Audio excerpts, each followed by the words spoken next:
Welcome to Fly on the Wall, a podcast where you have the opportunity to listen in on a live coaching conversation. Please make sure to like and subscribe. And now for today's episode. Hey everyone, welcome to Fly on the Wall, another great episode with my very good friend Adam De La Vega, and we're going to be talking about how to make your staff meetings more effective. Let's jump in on the conversation. How can I serve you today? What do you want to talk about? Oh, I thought I was here to serve you. Yeah, that would be amazing. Yeah, no, I really do. I have some questions here. Yeah, absolutely. You know, we've been meeting for some time. And, Yeah. I guess right now I'm wrestling with a little bit of performance for my team. Yeah. And I'm not a big micromanager, but I know that I micromanage when I start feeling the pressure and get a little frustrated with things that are happening or aren't happening. And I know that I can macro manage to where it's like almost to a fault. Right. So I guess I'm wondering, how do I find that sweet spot, or how do you find that sweet spot of between macro and micro managing the team? Yeah. It's a great question, because I think there's a place. I think everybody has their style, but based on the size of the church, I think that there is some balance between micro and macro, and who does that. Yeah. Sometimes it's the lead pastor. Sometimes church grows, it becomes the executive pastor. I do think that there's a couple thoughts. This is even prior to that. A statement I've always made is hire hard, manage easy. I've always said hire hard, manage easy. And what I mean, what that does is that just says who you put on the team will determine how far the church goes and how easy you get to manage things.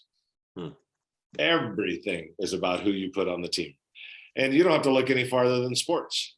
You know, we got the worst 9 players for baseball, in all of baseball. Well, you have a pretty good chance you're not going to the World Series, It comes down to hire hard, manage easy. So meaning I'm going to really find the right people. And then I'm going to put them in the place. I was listening to a podcast recently. I'm going to remember who it was. Maybe it's Patrick Lenciani or something. Anyway, it was a podcast recently, and he was interviewing someone, and he asked the guy, what's the number one thing you look for in a team member?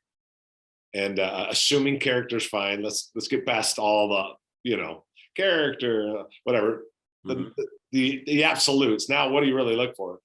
The guy didn't even flinch. He's like, self-driven. If they are not self-driven, I do not want them on my team. And then Lenciani, I think it was Lenciani, he was interviewing him. He goes, but do you think that? And he goes, self-driven. He kept interrupting him, like, he goes, it's self-driven, and then the next one drops down like 4 levels. The guy was making a point. He goes, if you want to grow your organization and you want to manage a little easier and not have to micro, he said, you find people that are self-driven. Now, again, there's natural things in the church world: character, love God, loyal. Like, the things are just kind of automatic. I mean, everybody knows those things make the list. But the one thing that probably doesn't make a normal list in that hiring process is the person self-driven? Wow. Or do they have to have someone watch over them the entire time? Yeah. So unfortunately, I think you have to back up to even before you hire people to say, I got to make sure that I get people on here that, they're loyal to character, all the normal things, but or should be normal things, but they are self-driven. They just know how to get stuff done, and whatever they don't know how to get done, they just figure out. I got a guy on I have a couple different teams or whatever in my world, but one of our team members, the guy is self-driven and just flat out figures things out and is never not on time. I love it. He's like, I don't know how to do that, but I'll figure it out. And I'm like, okay. And then he figures it out. And like 3 weeks later, he's got like a doctorate in it. And I'm like, he's just so self-driven. Wow. You never have to like follow up on anything with this guy. And that is so hard to find those people, but it makes all the difference. Yeah. I guess I'm struggling a little bit with, when you and I started coaching, this was, several years ago. Yeah. And I bring in my existing staff, and then, you know, we start growing, we start learning, and then you realize, okay, we're going to have to shift some people, we're going to have to change some things, and I guess the question comes up, or the reality comes up of, I think you'd said it before, and I'm going to really tear this up, but it's almost like you have to make a decision between, you know, are you going to lose them? Are you going to invest in them, or you know, I forget what else, but or elevate them, or if you will. And that's just a tough one. I think sometimes my pastor's heart gets in the way, you know, of making that sometimes that hard decision. So I guess another question would be, how often do I evaluate or assess my team? Yeah, no, that's great. I want to back up and then I'll get to that question. Okay. No, it's great. But you had said sometimes it's hard to make that tough decision. Yeah. I've had a few opportunities, you know, to sit with John Maxwell. I remember one time sitting with him at a church in Florida. It was just him and I. You know, probably sat for an hour talking to him one time. It was just great. And I said, what do you think separates great pastors from good pastors, or great leaders from good leaders? Bro, I will never forget. I still have the notes. The first thing out of his mouth was the ability to make the tough decisions. And I just thought, of all the things the guru of leadership could have said that it separates great leaders from good leaders, of all the things he could have said, it's literally hundreds of things he could have said. The very first thing out of his mouth was the ability to make the tough decision. And I would add to that, and we've all heard this before, you may be one tough decision away from a breakthrough. And that's tough.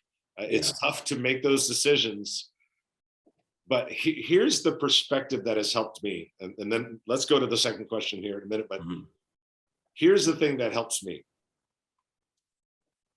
When I have to make a tough decision, and I don't really want to make that tough decision, and I don't want to have that tough conversation, I don't want it. What I do is I step back, and my own coach has taught me this. I've had a couple coaches for years and years, and they've coached me regularly. He told me, he goes, step back, get a view of the damage your lack of decision is going to make. Oh, wow.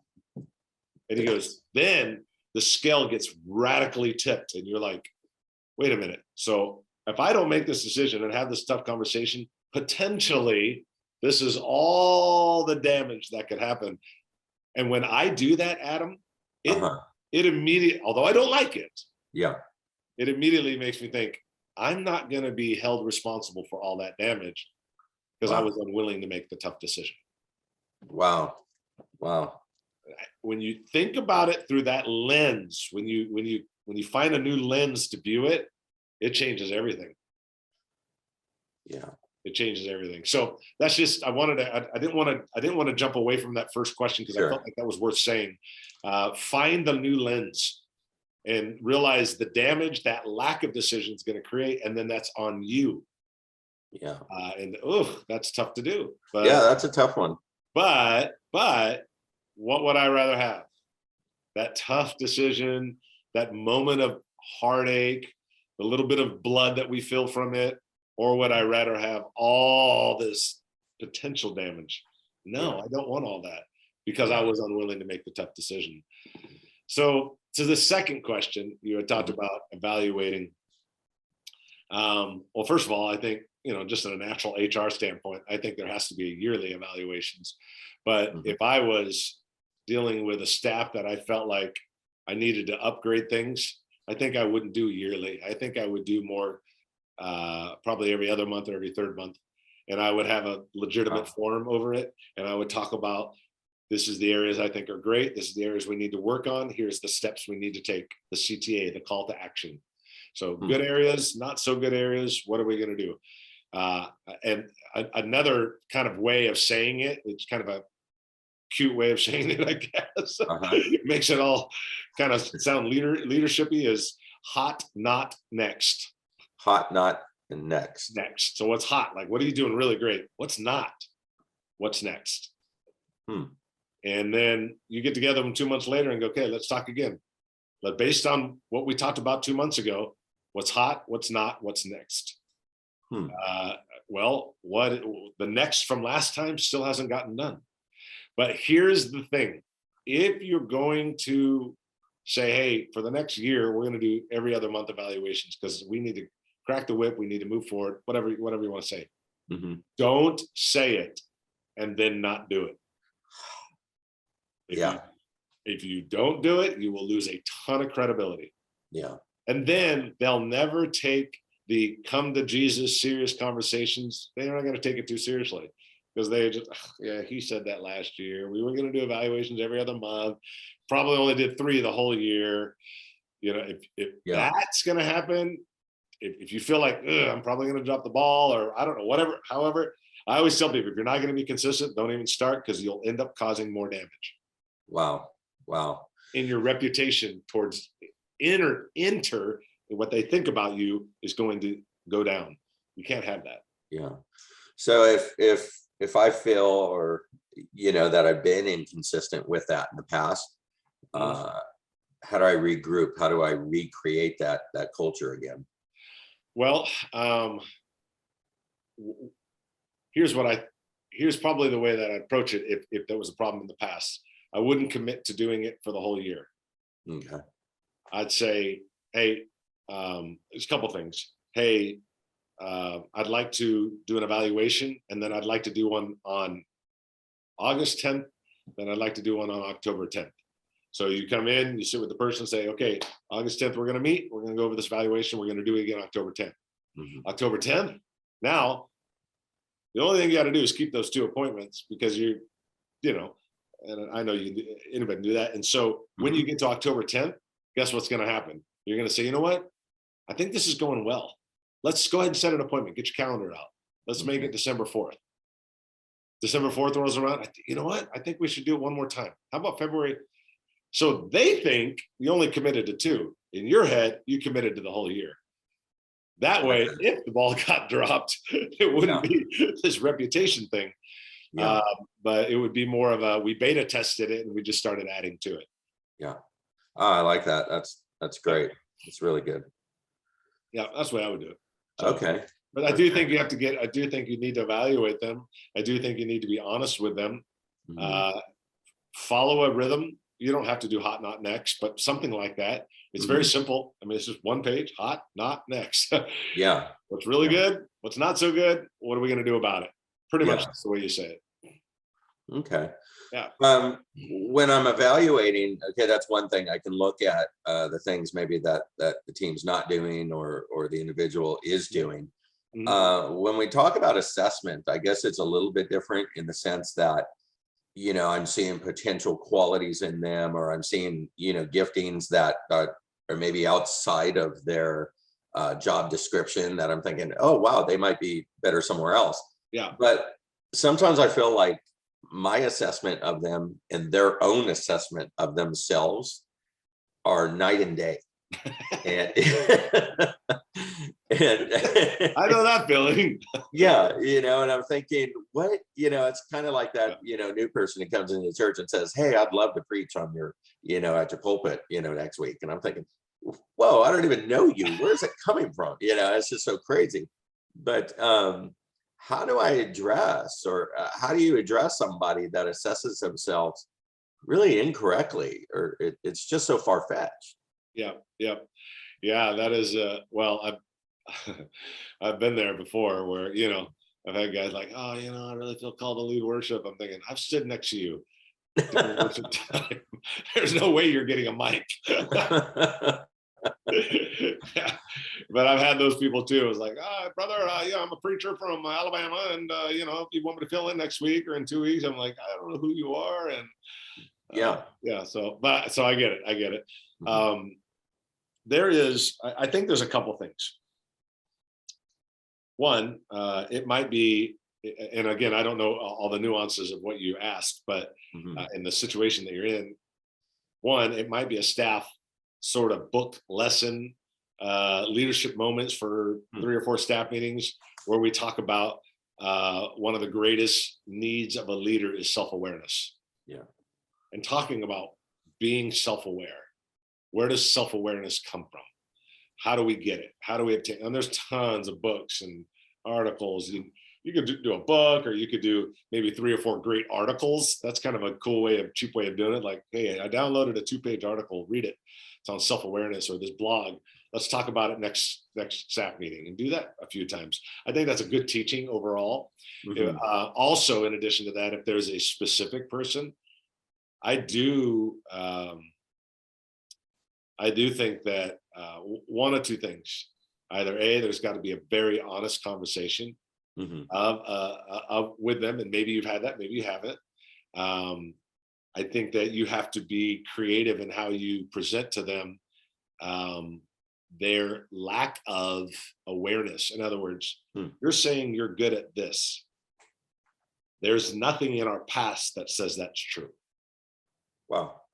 And I would probably do a few self-awareness to the staff, because that's always a good discussion. And then I'd probably pull one person out and say, we've been doing self-awareness for the last couple of weeks. I just want the staff to always be self-aware. I think it's good leadership. But I wanted to talk to you specifically because over the last year, you've kind of said A, B, and C. Mm-hmm. I see it differently. Yeah. Now help me understand why A, B, and C is what you think you're really good at, when there's no fruit that supports it. Yeah. And maybe you've had that conversation, but if you haven't had that conversation, you got to have it. I think I heard you recently ask the question, hey, can you speak into that? Yep. And I was like, bingo. Okay. There's another question I need to ask, because I'm seeing one thing, you're doing another. The quality of what's happening is not happening. So can you speak into that? Why is that happening? Yep. And the key to that is, you probably saw it on a podcast or something, but the key to that is to do this. Once you ask the question, stop. What we do is we keep rambling, because can you speak into that? Because, my heart, I've been seeing this. I remember one time when I was working it, like, can you speak into that? And stop. There'll be an awkward silence for a second, but I'm telling you, you'll be amazed the truth you get if you just stop and let the awkward silence be there. So that's an important part when you're confronting someone, is asking questions. Again, I think it goes back to that whole thing of making the hard decisions, or saying the hard or having the hard questions with non-human entities. That's fine. I can do that all day. Yeah. But when they're sitting right in front of me, I think like what you said, I get talking too much. Yep. And sometimes I'm even in my own head. Shut up. Yeah. One thing to kind of keep in mind when you're in that moment, Adam, I think is important, is I am here to seek to understand. I'm not here to seek to be understood. I'm here to seek to understand. It's good. Look at the difference in the word understand and understood. I'm walking in because I want to understand. I'm not walking in because I want to be understood. Yeah. And when I have that, when I go into a meeting going, okay, is this an understood or understand meeting? This is an understand. Yeah. And sometimes I think it starts off understand, then it goes into understood. But I always start with understand. Always. This is what's happening. Can you speak into that? Help me understand that. Yeah. This is what I'm seeing. You're seeing it differently. Speak into that for me. I'm telling you, when you seek to understand, it's amazing how people will just start opening up. Yeah. But you got to just stop and know that you're there with your ears to understand, not be understood. Okay. Such a big difference. Yeah, that is good. That is good. I like that. Yeah. Okay. Yep. Oh gosh. It's kind of a little turn here, but I'm thinking about staff meetings, and you've sat in some of our staff meetings before. What to you is an ideal staff meeting? What is it that, is it always the same, or is there a same concept or structure, or is it always changing for you? Yeah. Great question. I do think based on the size of the church and based on the growth pattern of the church, that it can change. So, example, I'm working with a very large church, and they're growing. They're seeing amazing growth right now. It's just incredible what God's doing. but I told the lead pastor, you can't be in that meeting anymore. There's just no reason for you to be there. You need your executive pastor to run it. You are sitting in a 2-hour meeting and having conversations that are so in the weeds. And at your level, I as a coach, I'm telling you, you got to focus on high capacity, the giving, you got to focus on bigger vision, you got to focus on, whatever, the top 3 things, the mission critical, big lesson I always teach on mission critical. You got to focus on those things. That's 2 hours of like, you don't need to be in that meeting. So, then we said, okay, then we also got to take 4 people out of that meeting and create an executive team over here. So we started moving some pieces around because it wasn't making any sense.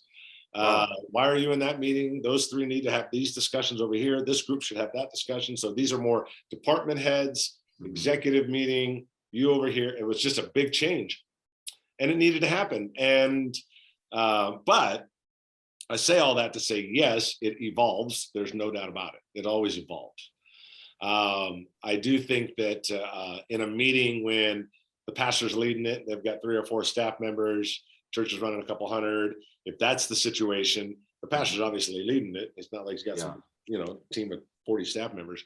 So in that situation, there are a few components that I think are important that I like.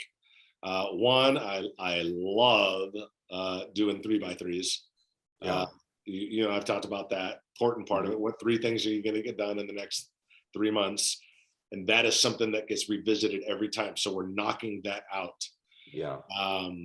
I always love celebration and all it. I always say, what's the celebration? What's the challenge? Let's collaborate. So I do like that with staff members. That's something you could do. I think you have to figure that out. So you look at a staff member and go, what's the biggest thing you're celebrating? What's your biggest challenge? How do we all collaborate to help you solve that challenge? So each person gets to speak in the staff meeting. Celebrate, challenge, collaborate. Celebrate, challenge, collaborate. When I have a smaller staff like that, that is probably one thing that I'd like to hear from them. What are they celebrating? What is their biggest challenge? How can we collaborate to help you? 3x3s are more about the future and things that you're trying to resolve. I think project updates on certain things could also be an issue. And then what does the calendar look like? Where are we headed? But somewhere in there, in that 3x3, it can't just be, how was Sunday? Why didn't the lights come on? And the same old sort of rigmarole. There's got to be something that pushes us to the future. I think 3x3s can do that. But we got to have something that pushes to the future and is more initiative and vision driven. It can't just be maintenance. I think the struggle for my own self and knowing my personality is with the 3x3s, it's worked in the past. It's the consistency of what you're saying, and I know my entire staff has responded to it very well. It's just, okay, well, what are we going to do again for the next 90 days? And Yep. So I mean, again, it'll come up,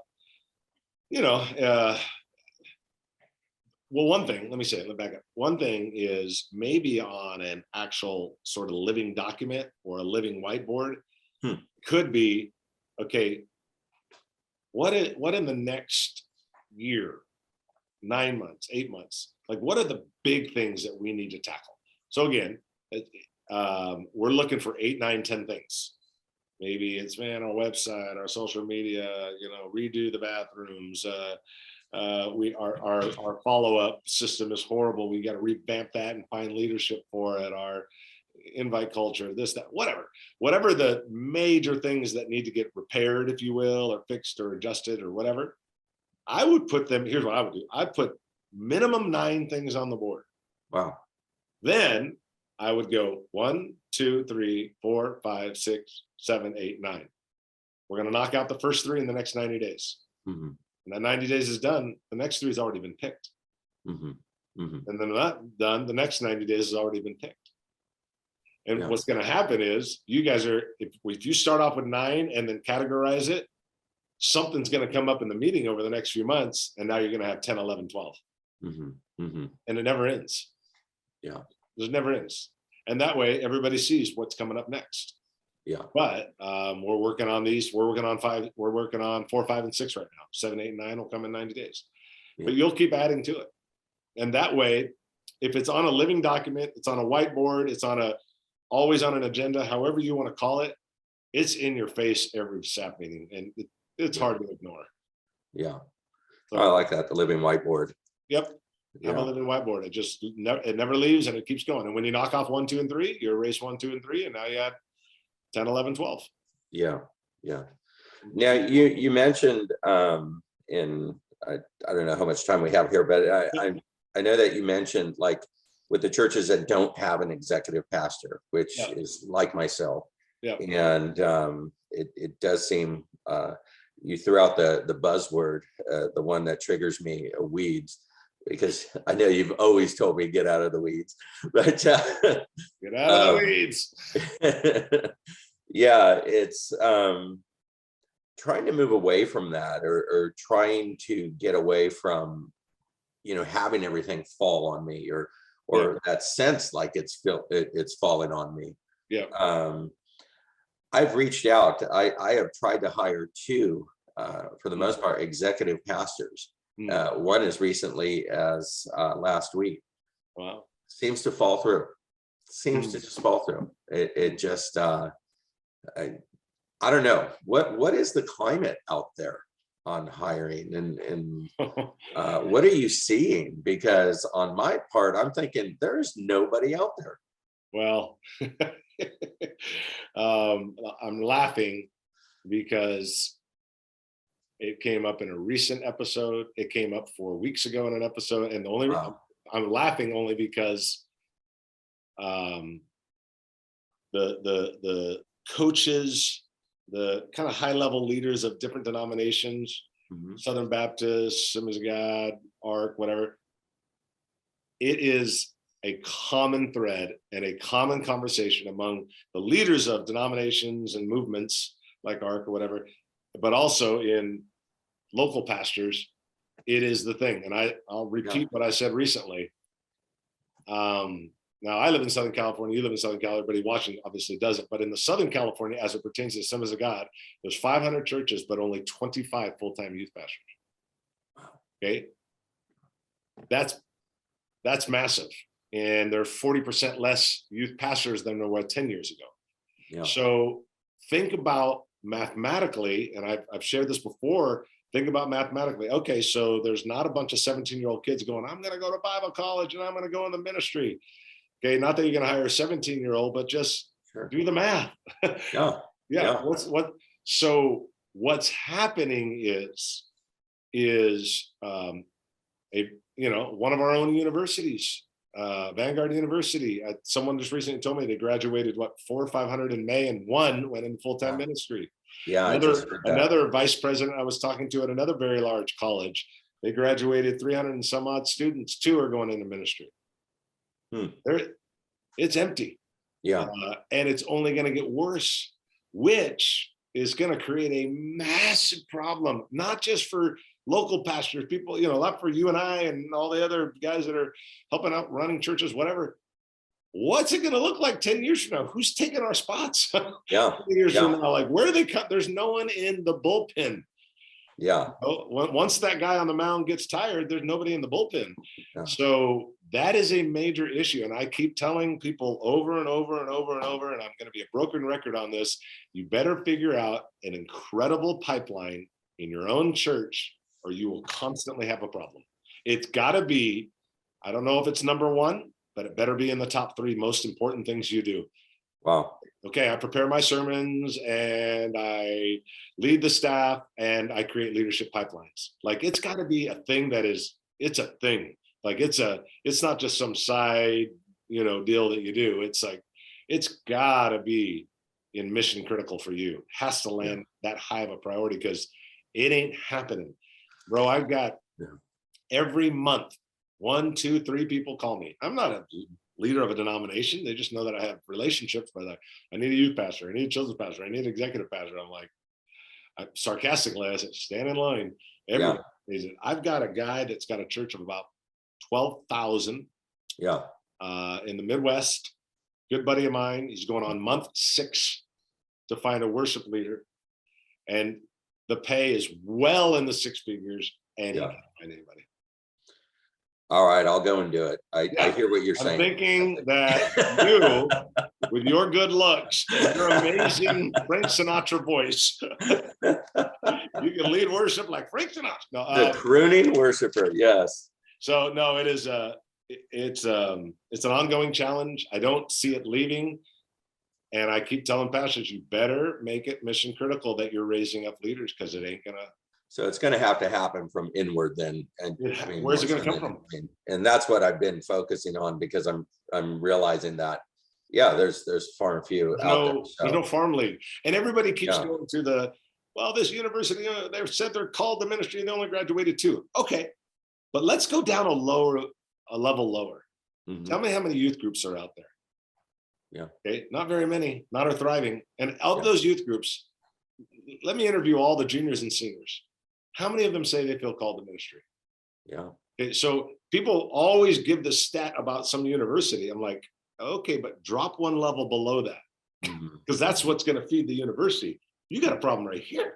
Yeah. So it's a huge issue. Yeah. But if I were you, and we'll wrap it up right now, but if I were you, I would make it a priority, and I'd start with what you got. Okay. And here's what I mean by that. Because I was recently talking to a guy, got a church of 200 or 300. Like, where do I even start? I go, tell me do you have 2 people in your church that are not ready for ministry, but you're just like, man, I think they really have potential. I think they really could do something. I'm not saying today, but man, they seem to stand out a little bit more than everybody else. Mm-hmm. I said, ask if they'd be willing to meet with you once or twice a month to go through some books and just start talking to them and start spending time with them.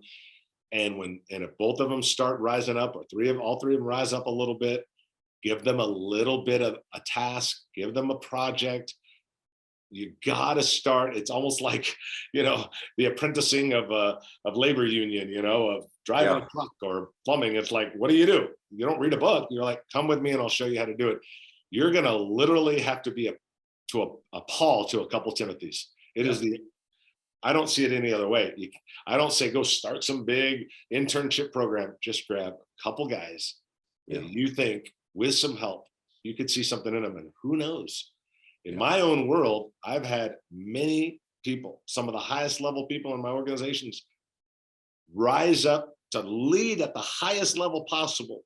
Yeah. When 8 years ago, they were selling insurance or selling homes or school teacher or construction or whatever.